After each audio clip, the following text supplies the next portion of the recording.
रविवार दोपहर को अंबाड़ी के गोकुल भीटा गांव से 8 फुट लंबे एक विशाल अजगर को घायल अवस्था में बचाया गया। स्थानीय सूत्रों के अनुसार अजगर 2 दिन पहले गोकुल भीटा के पास रेलवे ट्रैक पार करते समय घायल हो गया था।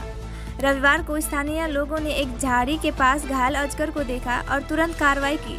अंबाड़ी रेंज के वन अधिकारियों को सौंपने से पहले सांप को सावधानपूर्वक एक बोरे में सुरक्षित कर लिया गया। वन अधिकारियों ने बताया कि अजगर के मुंह पर चोटें आई है। आवश्यक चिकित्सा उपचार के बाद अजगर को वापस जंगल में छोड़ दिया जाएगा।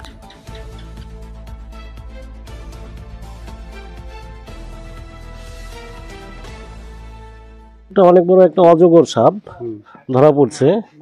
তো অজগর সাপটা 2 দিন আগে রেল লাইনে ঠুট যেটা আছে ঠুটটা কাটা যায়।